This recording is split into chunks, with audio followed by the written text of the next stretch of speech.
chers élèves qui font la terminale. Donc nous allons continuer le cours qu'on avait entamé hier, qui était la cinématique du point.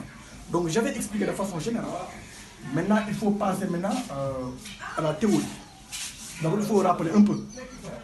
Nous avons entamé le mot relativité du mouvement. C'est-à-dire quoi? C'est-à-dire que le mouvement était essentiellement relatif. Pour étudier le mouvement, ou bien pour faire la description du mouvement d'un mobile, il faut choisir l'état où on doit se référer. C'est ce qu'on appelle l'état de référence. État de référence. C'est ça que je vais choisir. Maintenant, l'état de référence est conçu de deux repères. Il y a ce qu'on appelle le repère d'espace et le repère de temps.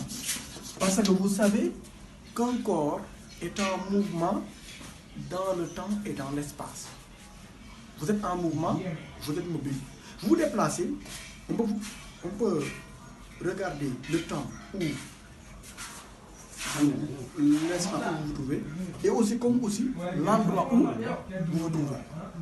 De ce fait, maintenant, il faut faire ce qu'on appelle la corrélation des deux, raison pour laquelle on aura une fonction qui dépendra du moins du temps. Je peux l'appeler ici le t. Maintenant, ce temps-là est régi par le repère de temps. Ce repère-là, il faut faire ce qu'on appelle, il faut choisir ce qu'on appelle une origine de date.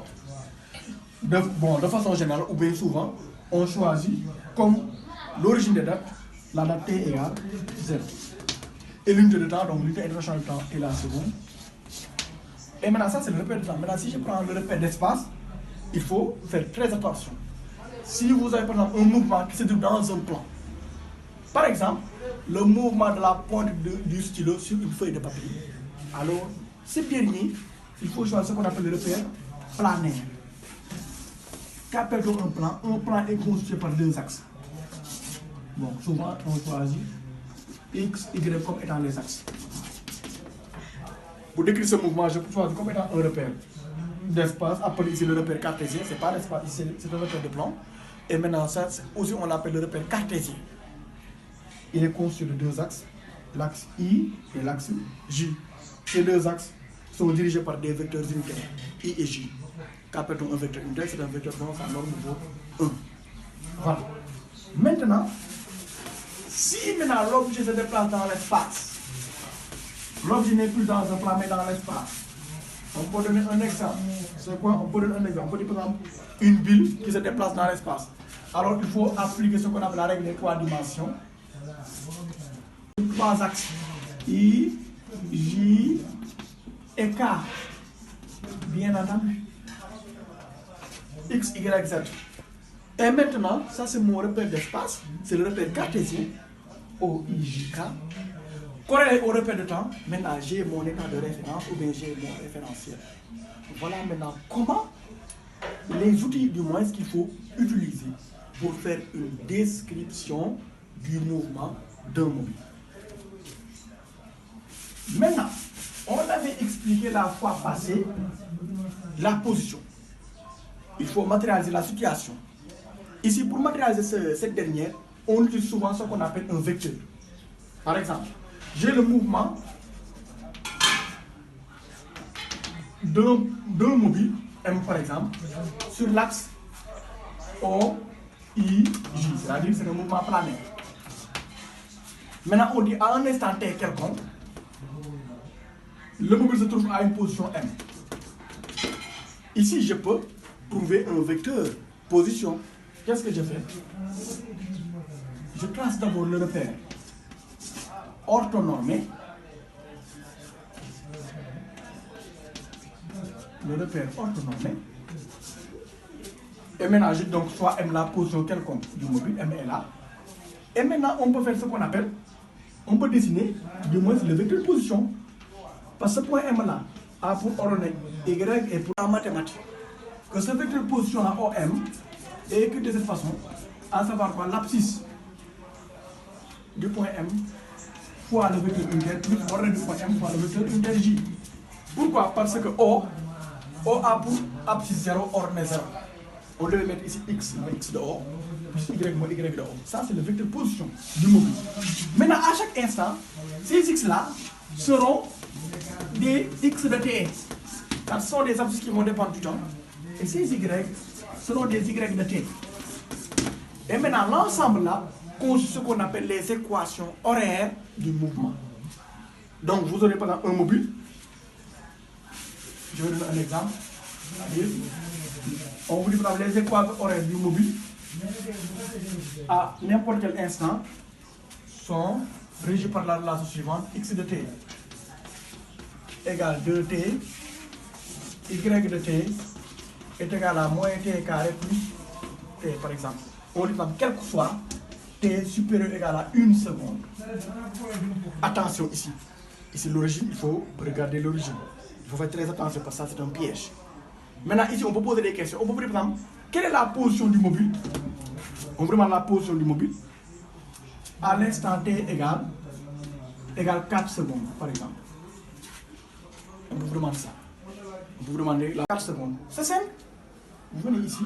Attention, ici on avait dit que t était supérieur égal à 1 seconde. Donc à la position t égale 4 secondes, je peux appeler ça m de 4. Je prends les coordonnées, c'est-à-dire les équations horaires. Je remplace à la place où j'ai dt par 4. 2 fois 4. Ici, y, je mettrai quoi? Moins 4 au carré plus 4. Donc, après un calcul adéquat, vous allez avoir quoi? Vous allez avoir comme x égale 8, y égale moins 12. Voilà donc la position du mobile. On peut l'écrire ça sous forme vectorielle. Parce qu'ici, l'origine des abscisses, c'est le point O. OM4 est égal à quoi?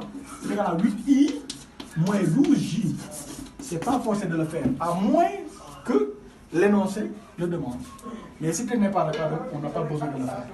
Donc voilà comment on trouve la position du mobile à la date t égale 4 secondes. Maintenant, si j'avais demandé la question suivante, à savoir quoi? À savoir la position du mobile à l'instant initial. À l'instant initial. Attention ici, il y a des mots-clés en physique. Il faut regarder les données avant de se pencher à la réponse. Ici, vous avez vu, on a dit t supérieur égal à 1 seconde. Donc ici, l'instant initial, c'est égal à 1 seconde, pas 0. Parce que l'origine des dates commence à partir de la date t égale 1 seconde. Donc ici, vous mettez t égale 1 seconde. C'est l'instant initial. M indice 1 aura pour coordonner quoi? X égale. Vous remplacez t par 1, vous aurez x égale à 2 et y égale à 0. Maintenant, si je demande 2 secondes après l'instant initial, alors ça c'est très important. Une question pertinente et une question qui suscite de la réflexion. J'ai dit 2 secondes après l'instant initial. T égale sera égal à combien? Attention ici, t sera égal à 3 secondes parce qu'il faut tenir compte de l'instant initial. T égale 1 seconde. On a dit 2 secondes après l'instant initial, donc c'est 1 plus 2, ça donne 3. 2, ça fait donc je quoi? Je dis m de 2 ou bien m de 3 si je veux. 2 points, on a pour coordonner quoi? X égale combien? 3 fois 2, 6. Y est égal à combien? Je prends. C'est 3, c'est moins 9 plus 3. 3 moins 9, ça donne moins 6. Donc voilà la position du mobile à 2 secondes après l'instant initial. Maintenant, il y a une question qu'on demande souvent. C'est ce qu'on appelle de donner l'équation de la trajectoire du mobile. On vous demande parfois de donner l'équation de la trajectoire du mobile. L'équation de la trajectoire du mobile. Ici, il faudra faire très attention. Pourquoi? Parce qu'il faut d'abord savoir la nature de cette équation. Fonction de x. C'est comme une fonction f de x. Y égale f de x. Donc y ici, une fonction de x. Ici, vous avez deux expressions qui sont liées par la date t. C'est simple. L'objectif consiste à faire quoi? Il faut tirer ici t et remplacer ce que vous avez tiré, son expression dans la seconde expression, c'est-à-dire la position de x, c'est-à-dire l'ordonnée y égale moins t au carré plus dt. Qu'est-ce que je vais dire? Je peux dire que donc ça c'est la numérotation numéro 1, ça c'est la numérotation numéro 2. Maintenant j'ai donc x égale 2t, ici veut dire quoi? Ici veut dire que t est égal à combien? est égal à x divisé par 2.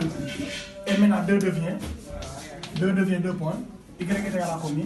À la place où j'aurais été, je remplace ça par x sur 2. Donc je mettrai moins x sur 2 au carré.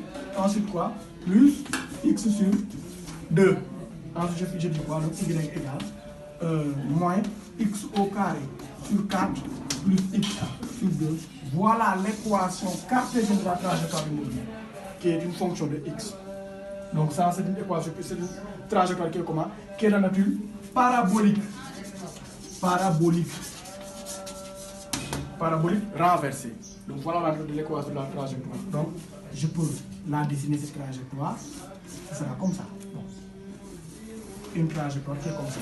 Une parabole.